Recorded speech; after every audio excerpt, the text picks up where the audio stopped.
Hello, everyone, and welcome back to Nick and Trav. I am Trav. And I am Nick. And, You know what? hi, Aaron. The end of this series for the week. You want to give yourself a little intro there, Aaron? I'm Aaron, and I've grown a beard to show that time has passed. Ah, Oh, Lord. I love it. Alright, so where are we at right now in this game of Siegfried beats monsters? I'm We're in trying to. yeah. I'm in a diamond mine trying to free slaves. Mhm. You know, as you do. Classic RPG storyline. Yep, classic RPG storyline, too. Oh my god, I love how they're like little boxes on the wires. Mhm. Those are adorable. Oh yeah, you gotta hit him in the end strap. Mhm. Explode. Petit. Oh, I only have to kill 3. I'm just gonna leave that one alone. Ooh, you don't want the... You don't want the No, I don't. power up? We're not going for that 100% run. Oh lord. Well, we dropped that as soon as I missed some red jewels somewhere in the beginning for sure. So no secret dungeon for us. Dun, dun. What the... Oh, it opens up the way. I was like, you already killed everything? Yeah. This is No. weird. This game's ridiculous. That damn sandworms coming out everywhere. I do think Hey. you'll probably enjoy the Soul Blazer game more. It's just, I mean, I guess it's not as, I don't know, weird. Well, it kind of is, but it also feels more, I guess, like traditional RPG, or at least just in the sense that like you're the guy the whole time, and it's just like you change your sword out, you change your armor out, all that fun stuff, and you're just going around killing stuff. It does the same thing where it's like you kill things and then it unlocks, unlocks the next area or whatever. But I guess like they focus on being more traditional as opposed to this where it's like, oh my gosh, we're changing into this guy and we're gonna break through walls with this move and all that stuff. So I'm kind of sad a lot of current RPGs kind of went away from, hey, you got a special ability, go break some shit. Or, hey, this dungeon, you kind of need to be this character, or, you need to try this. Or this is the shtick, and all that good stuff. Because, like, I mean, when I think of current RPGs that are kind of like this, I don't know why, but Nier Automata keeps, like, popping in my head. And I think it's just because of combat. I could see that. If you want something that's got kind of this dungeon exploration aspect, I would say to give Bug Fables a try. Okay. I definitely want to. I already bought want it. to play the shit out of that game. It is very good. I just, Monster Hunter came out, Yeah, and that's I priority. mean, we're doing this, we're doing Halo. For sure. I want to stream Mechanicus. Like, I've heard nothing but so many good things about Bug Fables. Yeah, it's very good. I did. I platinumed the game. The only thing I didn't do in the game was there's a optional super boss, and when I tried it, and I'm like, not doing this. This is just not gonna happen. It was one of those like, yeah, nah, we good. Yeah, no, thank you. But the game is super charming. Yeah, It's super good. I'm super excited because it's like obviously it's got that Paper Mario style, which is very fun and very charming. But at the same time, it was still like its own thing because obviously, like okay, it's got the bug theme of it, but I know it's also like based on that kind of like you spend so long playing the game until you realize like, oh, I'm just in the sandbox or whatever it is. Like you're not even like doing this grand world of exploring. It's just like, oh yeah, I'm in like the backyard or something. Yeah. But see, that's such a cool thing, man. Like, they can make a sandbox in the backyard seem like this great grand world that is like that has things living in it, and there's like an ecosystem, and there's just stuff. Like, world building in like small places like that to me is awesome. Yeah. I love that. And Yeah, like, you games will need to do that more. love Bug Fables. It does Yeah. so many cool things. I think the weakest part of it is probably the combat, but even then, it's only weakest because something's got to be on the bottom, you know? Yeah, well, yeah. Like, dude, there's no such thing as a perfect game anymore. Yeah.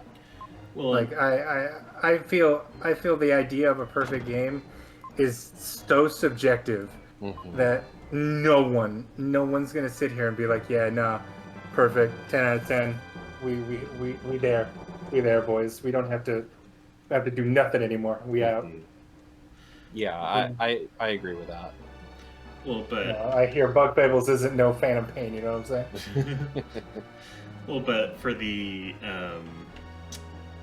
combat though, like I mean, admittedly, like it's probably still similar to Paper Mario, but Yeah. but I would say what seems like a strength from what I'm aware of is that sure it's fun to have the interchangeable characters in Mario, but like it's literally you use them for like an hour or two, and then it's like okay, I got the next one, and like that's kind of mostly moving on.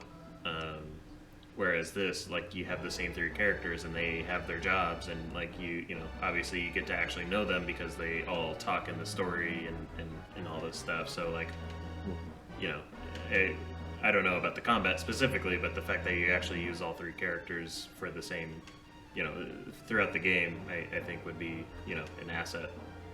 Yeah, for sure. And it does let you customize them a little bit because you get medals that let you tweak their stats, but they're usually trade-offs. It's like +1 attack but -1 defense kind of stuff. Sure, and like the badge system in Mario. Yeah, exactly. But there's some busted builds you can do. I had by the time I finished the game, I had a setup where one of my characters would get poisoned anytime I used a healing item on them, which sounds bad. But I also had another item that made it so poison healed them and also boosted their attack a whole bunch. So what, you were just throwing potions on them for funsies? Yeah, it was just like, oh yeah, here's 1 HP back. Also, now you are just the most terrifying death dealer there is. They went from doing like 12 damage a turn to like almost 30. Oh lord. Yeah, so it can get pretty redonk. See, like, I mean, okay, so for me, like, my favorite, like, RPG games usually are turn-based. Because, once again, I am a simple man. ATB gauges scare me. Yeah. They fill up very fast. And decisions need to be made. Oh god, I just made a decision. I gotta make another one. Yeah, exactly. Oh, gosh darn. Why can't it all be like Final Fantasy 13 where I press the auto battle button? Now that is an option. Oh man. But like when I look at those kinds of games, like I mean, right now SMT, and for people out of the know, that is known as a Shin Megami Tensei. Now featuring Dante from Devil May Cry. Featuring Dante from Devil May Cry. Which, by the way, dude, series. they are remaking Nocturne, and my body is ready. I'm pretty stoked because I never got to play Nocturne when it was out. Man, do you want my PS2 version?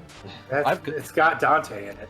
Well, the funny remake. thing is, I've actually got the PS2 version, but it was just one of those things like I never got the time to sit down and do it. And by the time I got a copy, like the PS3 was out, and I had a whole pile of other stuff to play.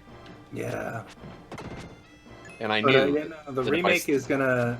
I believe the remake is going to be taking the Japan only build. When they re-released it, and they fixed a bunch of stuff and like added a bunch of bosses and stuff like that. That's good. But it does not include Dante. Dang.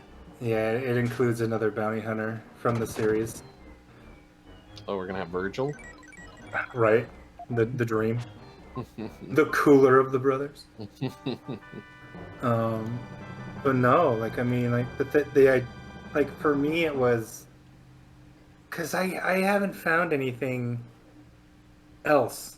Like we have Persona, And like Persona is, I feel Persona is more life sim than RPG. And SMT games are like 100% RPG because you've got all the monster mixing on top of weaknesses and the bonus turns and all that good stuff. And that's in Persona, but it is highly overshadowed by the daily, do your homework, talk to the girls, go fishing, do your laundry, have sex with your teacher. Like it's a normal teenager type of life in those games. Very normal. Very normal. So typical. Yeah, very typical. But like that's what I've had for a monument of years. And then like the idea of RPG Maker games coming out on top of all the Kickstarter stuff kind of, I feel, really revamped the creativeness of people wanting to just be like, hey, I've got this really cool story that I want to tell with these characters, and the easiest gameplay that I can put on it is turn-based. Yeah. Because, I mean, it's fairly easy to code, it's fairly easy to write, you got your experience, you got your level up systems, hey, you want to do like a talent tree, or do you want to be like, hey, you reached level 5, you got water gun, congratulations. Like it's very, I don't want to say cookie cutter, but it's very simplistic. And that simplicity, I feel, opens up a lot of doors for massive amounts of creativity. And I bring that up, Aaron, because you're currently making a game. Yeah, I currently am. And I gotta say, testing it is still probably the highlight of everything I can do for that. Because, guys, if you didn't know, Aaron is a very intelligent human being. Well, let's not say anything we can't take back. It's on record. He's a fake. It's on record, Aaron. I've complimented you many times with your game, but he's currently creating a game called Froggo, and I'm testing it along with a few other friends. And it makes me respect a lot of RPG Maker games, because a lot of those guys and gals that make those games are literally just like you, man. They have a drive, they have a passion, they have a vision, and RPG Maker not only allows them to play in that sandbox and really do what they want to do with it, it also allows them to kind of just let that creativity flow. And I mean, you're doing all your own like sprite work. Most of the music is being done by our mutual friend Neil. And then obviously you've got me and a few other people testing it for you, kind of to make sure, hey, is it running right? And believe me, like, I've broken the game a few times. Oh yeah. We found some holes and some wonderful cutscenes that just break some shit.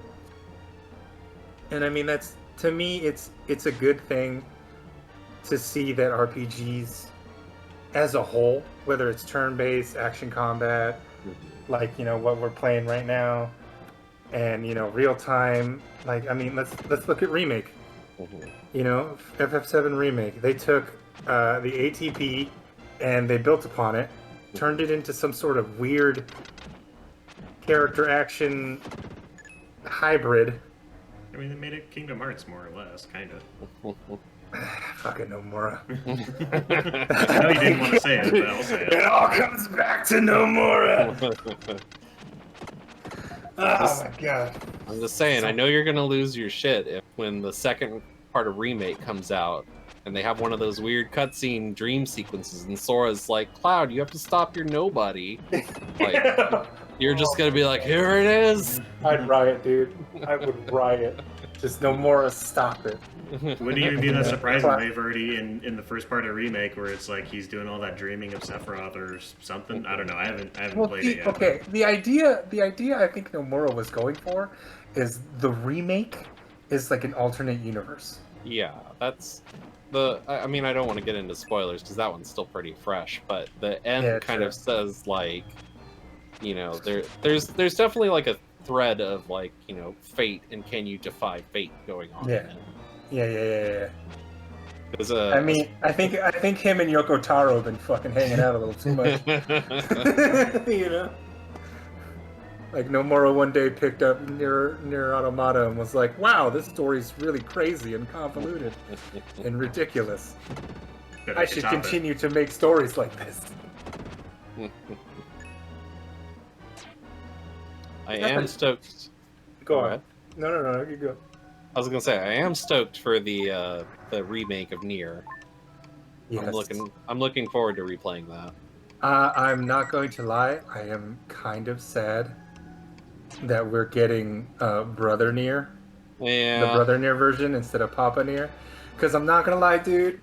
Like I played both versions back when they came out, and I don't know, man. Papa Nier was just there was just something more. I don't want to say gripping, but like more relatable. There was something more relatable to me with Papa I get Nier. that. Well, I mean, that's why they changed it for the West, because they felt it would be more relatable to a Western audience to have the dad going out for his daughter rather than a brother for his sister. But I mean, I wouldn't put it past them to release like a alternate story DLC pack that just swaps the character model and the voice lines. But see, also I feel it was better with Papa Nier because of like the mature themes of everything. Yeah, I get that. You know, like it's a very dark story. And like having like this teenage boy being like, yeah, I'm doing this for my sister. Like, nah, dude, you're not. Shut up. Like, you're not gonna sit there and watch like an entire bridal party get maliciously murdered by dogs and walk away from it being like, yeah, no, this is a great quest. We got this. You know, like, yeah, tomorrow's gonna be better, guys. Let's go. Like, you know, with Papa Nier, he's like, yeah, you know what? Shit happens. Like, I'm grizzled enough to know that life is life and shit, you know? Damn it. It's gonna happen. And that's, to me, that's where I'm like, yo, Papa Nier was probably the better decision. But I do understand the want, especially if he's, you know, especially with people that really love Nier and played the shit out of Nier Automata. I think they're more inclined to see Yoko Taro's like kind of original vision with the game, because like you said, you know, Papa Nier was brought in for the West period, and there are very subtle differences in voice acting and different lines and stuff like that, especially with the vocalization with Papa Nier from Brother Nier. And I mean, I'm willing to see what they do with it. I really want to play it. Mostly nostalgia reasons, because that world was just, it was dark, it was gritty, it was well made, like the story was very, very fleshed out.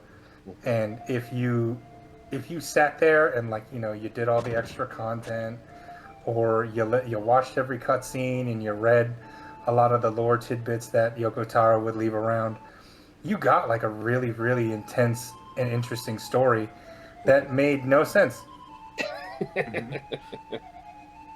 You know, like if you didn't play Drakengard, you had no clue what the hell was going on. And then they're like, well, this happened and this happened. You're like, what do you mean this happened? What is this from? And then, you know, people are like, yeah, bro, there's this really obscure game called Drakengard. And one of the joke endings was when the dragon and the guy go to the real world and they're attacked by fighter jets. And it's a rhythm game. And you think to yourself, what? That's what spurred this? Like, ending E, are you real right now? Like, what? And then, like, I mean, and that spurred people to look up Drakengard, and then you're like, yeah, no, now you're going into dark territory, bro. Like, those stories are not happy days, you know what I'm saying? Yeah. Like, I don't know if you've ever played Drakengard, Trav, but no. Wow. No, it's a time war, right? Oh man, like, I mean, that's what I was gonna ask. Like, for, you know, what you're talking about Nier, like, because I only played Automata. I was like, is that anything like that, or is it just completely different, or? Drakengard's very different. It's like I would compare it more to a bad Dynasty Warriors. So a little different, you know. Well, that's a not. hot take, dog. Well, that's not an That's a encouraging hot way take. to put it. Especially. That's a very hot take, Aaron, because we all know Dynasty Warriors just sucks. No, incorrect. There are good Dynasty Warriors and bad Dynasty Warriors. There are good Muso games. Yeah, they're called the Legend of Zelda. What was Hyrule what was Warriors. it? The Hyrule Hyrule Warriors. Warriors. There we go. Yeah, that's Hyrule Warriors, and then Age of Calamity. Those are the best. All right. No one I'm talks just- about the Fire Emblem one. I'm just saying, I'll die on this hill. Dynasty Warriors Gundam is pretty solid. Oh god, dude, come on! That's the most biased shit I've ever heard. Because there's one thing that Aaron is really good at, and he's great at talking about RPGs and he's great talking about game design, but do not ever bring up Gundam because Aaron is like the only guy I know that knows everything about Gundam. Okay, but true story. I wasn't into Gundam before I played Dynasty Warriors Gundam. Okay. That's Dynasty what it Warriors Gundam is actually what got me into Gundam. Like, no joke. Oh lord. And the whole reason was because I was working at GameStop at the time, and they let us borrow used games from the store as long as they weren't like brand new releases or whatever. Mm-hmm. And I was like, yeah, sure, whatever. I'll try stuff out so I know what to recommend to people. And Dynasty Warriors Gundam we had in stock, and I tried it, and I said, hey, this game's not bad. These characters are kind of cool. Maybe I'll check out this anime. And several series later, I came out the other side. But it was G Gundam that you got started with, right? I wish. I mean, Tequila No one started- did Gundam. for G Gundam, dude. I Come on, started man. with I did. started with the OG, and I Uh-huh. went forward in release order, which was it was a time. Good lord, man. Did Like, God. Trav, you started with G Gundam? That's the only actual Gundam I've watched. Oh good. my god, good. G Gundam is so fun. You damn right it was. I mean, fucking Tequila Gundam, dude. Mhm. Exactly, dude. Like, he is the best. Neo Mexico Oh, Tequila Gundam. How? Mhm. Like, goddamn. That's perfect. And you know what? I'm not gonna lie. I do miss the idea of a good mech video game. Mhm. And like the closest I feel we got to anything like that strong of like a mech game was Titanfall. Yeah, Titanfall is definitely one of the more recent ones that's been good. There's other ones out there, but I feel way too often they make their mechs too slow, and it's just like, yeah, I'm just very slowly drifting towards you. Yeah, exactly. And on the way there, I'll fill out this spreadsheet so I can figure out if I can shoot at you when I get there. See, like, okay, if we're gonna talk about Titanfall, we gotta talk about Titanfall 2. Because that's Yes. the best. That's out of the two, that's the best one. Mhm. And I feel how many times did I buy that game? I know at least 2 or 3 times. I had it when it was on the Windows Store. Mhm. I bought it on the PS4. I bought it on the Xbox. I bought it on Steam. Yep. And then when Ubi came out with their own launcher, I bought it again. Yeah, I've got it on PS4 and I've got it on Steam now. And I think it links to the Ubisoft one. Yeah, it should link now to the Ubi Connect, Yeah. like launcher or whatever. And our good friend Corey also has it, so I'm trying to Oh, talk him yeah. into to playing that. And I mean, like, it's got its own like mob Mhm. like version, and the campaign is so good. Mhm. Man, and like the stupid part is it's like the mech part Mhm. is awesome. It's Yeah. great. Every mech feels wonderful. They all have their own like drawbacks and their buffs, and it all just fits. And everyone's kind of like a rock paper scissors type thing. And then you get to the pilots, and like just the movement alone in that game is stupid good. It's super fast. Like, you want Call of Duty with like wall running that like feels amazing, a fucking grappling hook. Like, there's even a class that has a boost that makes you go faster than you're already going. So it's like, Jesus, man. Like, it's so good. And then they made Apex Warriors. Yeah. Yep, that happened. Yeah, I very much want more mech games, and I want them to be just more kinds of mech games. Like, come on. They don't need to be Mech Warrior slow. They don't need to be Hawken, where it's just a shooter that you are also in a robot. Uh-huh. Give me more Titanfall 2. Give me Armored Core 2 again. I don't Oh, Lord. give me the medium speed Armored Core. Dude, I'm not gonna lie, we could talk about this shit for the next, 3 days. But But it looks like Travis is sitting there. I'm waiting for my moment. Will's just standing there going, all right, guys, shut the fuck up. We need to end the episode. Well, he knows that we're still plus on block here, so Oh, God, here we go. he doesn't want to All get right. blown up. All right, Trav. Next time on Nick and Trav. Next time on Nick and Trav, boys.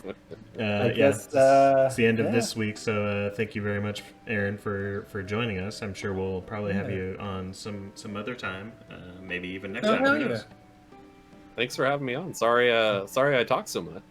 Oh, please. Dude. It's the worst. It lets Travis play the game, you know? That's what. Yeah, we were talking in between episodes, and I'm just like, oh man, it's so nice to not have to I can read and focus on what I'm doing instead of responding. It's nice. All right, boys. So we'll talk to you next week. Smash the like button, ring the bell, all that stuff, and we'll see you next week for Halo. All right, adios, guys. Bye. See you. Bye.